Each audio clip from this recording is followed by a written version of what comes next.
আজকে বানাবো সোয়াবিনের কোফতা কারি। আমি ছোট ছোট দুটো প্যাকেট নিয়ে নিয়েছি। আমি দেখাচ্ছি আমি কেমন করে বানাই। খুব ইজি প্রসেস, কিন্তু খেতে কিন্তু ভীষণ ভালো হবে।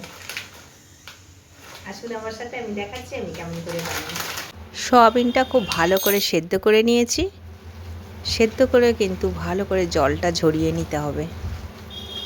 গ্রাইন্ডারে একবার খালি ঘুরিয়ে নিয়েছি। বেশি মিহি করে দিলে আবার সোয়াবিনটা ভালো লাগবে না। মুখে একটু সোয়াবিন পড়লে কোফতা খাওয়ার সময় ভীষণ ভালো লাগে। এটাতে আমি 2 চামচ মশলা দিচ্ছি, যেটা আমি গ্রেভির জন্য পেস্ট করে রেখেছি। জিরে, ধনে, আদা, রসুন, গোলমরিচ আর কাঁচা লঙ্কা 2 চামচ দিয়ে দিয়েছি। নুন হলুদ দিলাম। এবার আমি বেসন দিলাম 1 কাপ।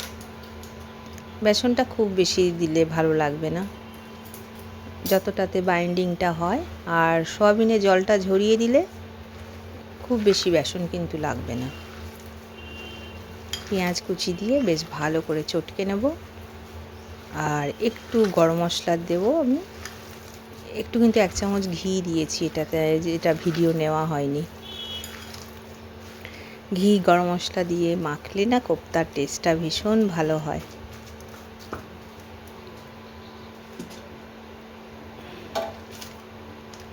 সোয়াবিন অনেক রকমই তো খাওয়া হয়, এই কোফতাটা সোয়াবিনের ভীষণ ভালো লাগে।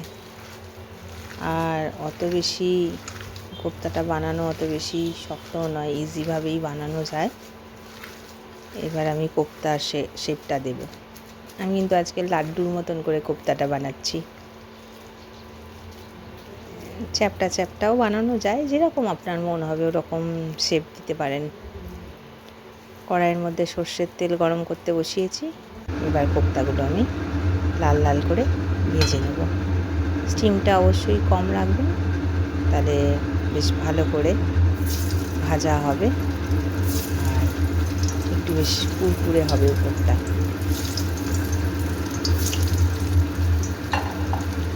ভালো করে লাল লাল করে আমি ভেজে নামিয়ে রাখছি।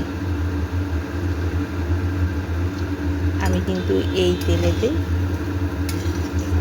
মেথি ফোড়ন দেব, তারপর পেঁয়াজ লাল লাল করে ভেজে নেব।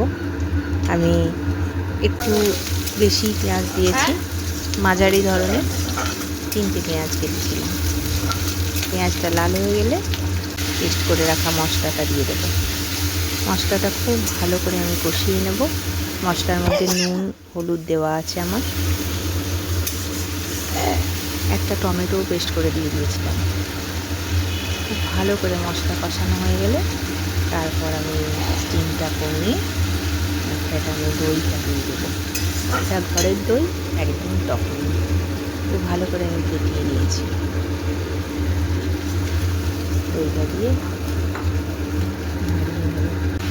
দিয়ে একটু নাড়াতে হয়, কেন দইটা কেটে কেটে যায়। আমি 2টো আলু সেদ্ধ করে রেখেছিলাম, 2টো আলু আমি চটকে দিচ্ছি।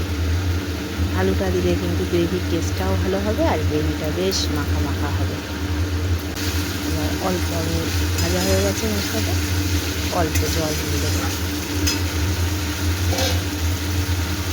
খুব বেশি ঝোল ঝোল এই তরকারিটা হয় না, এই জন্য অল্পই আমি জল দেবো। জল ফুটে গেলে আমার ভেজে রাখা কোফতাগুলো দিয়ে দেবো।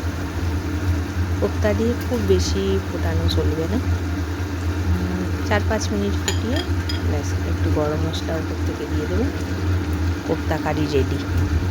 এটা ভীষণ ভালো লাগে খেতে। শুভ দুপুর বন্ধুরা, আজকে আমি বানিয়েছি সোয়াবিনের কোফতা কারি। সোয়াবিনটা খুব বেশি খাওয়া হয় না, এই কোফতা কিন্তু কারিটা আমার আজকে ভীষণ ভাবলাম একটু টেস্টি কোফতা হয়েছিল। বানাই সোয়াবিনের।